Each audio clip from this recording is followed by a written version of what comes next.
Halo, selamat pagi Glenda dan sahabat Mirai Aset. Ya, hari ini saya akan update beberapa hal mengenai RDGBI kemarin. Oke, next. Ya, dan seperti yang diharapkan, BI mempertahankan BI rate pada 6,0% bersama dengan lending dan deposit facility rates masing-masing pada 6,75% dan 5,25%. Dan keputusan ini memperkuat fokus BI untuk menjaga kebijakan moneter pro-stabilitas dalam jangka pendek dengan penekanan pada pengelolaan risiko yang muncul dari volatilitas signifikan rupiah terhadap dolar.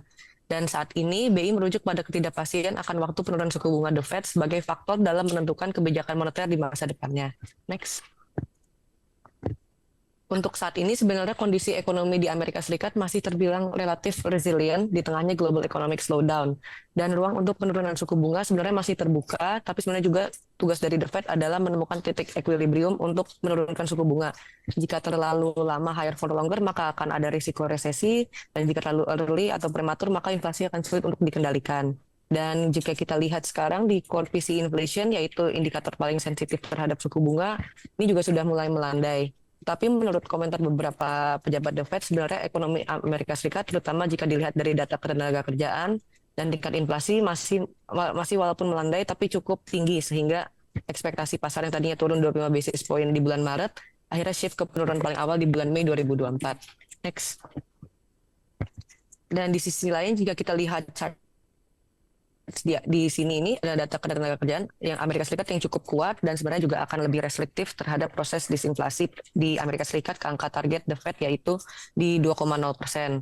Dan walaupun data unemployment rate yang relatif tinggi di 3,7% saat ini, sebenarnya indikator ketenaga kerjaan lainnya seperti non-farm payroll dan initial jobless claims masih tergolong cukup tinggi dan dengan di bulan Januari kemarin itu non-farm payroll di angka 353.000.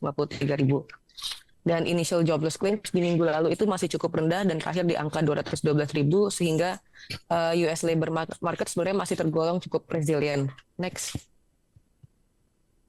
Dan jika kita lihat di domestiknya sendiri, sebenarnya rupiah juga masih stabil dibandingkan dengan emerging currencies lainnya dengan apresiasi sebesar 0,9% di bulan Februari, meskipun indeks dolar yang terus naik di angka 0,9%.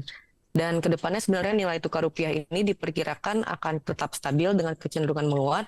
Dan hal ini juga sebenarnya didorong oleh berlanjutnya aliran modal asing dan didukung oleh kebijakan stabilisasi BI, serta penguatan strategi operasi moneter pro market melalui optimalisasi instrumen SRBI, SUFBI, dan SVBI. Next.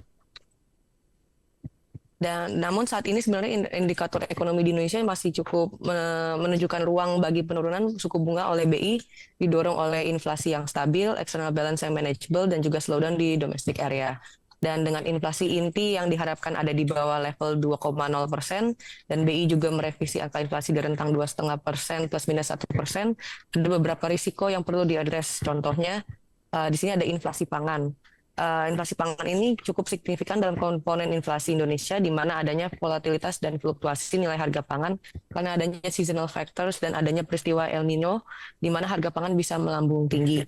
Dan untuk mengatasi hal tersebut, sebenarnya BI juga sudah menjadi salah satu bank sentral yang cukup aktif dalam melakukan intervensi dan melakukan koordinasi dengan pemerintah pusat dan daerah untuk memastikan suplai pangan yang mencukupi dengan adanya program GNPIP atau Gerakan Nasional Pengendalian Inflasi Pangan yang bertujuan untuk memindahkan pangan dari daerah surplus ke daerah defisit.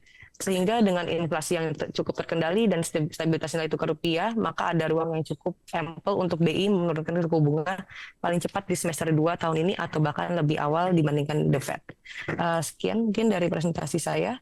Terima kasih Glenda dan sahabat Mirayaset.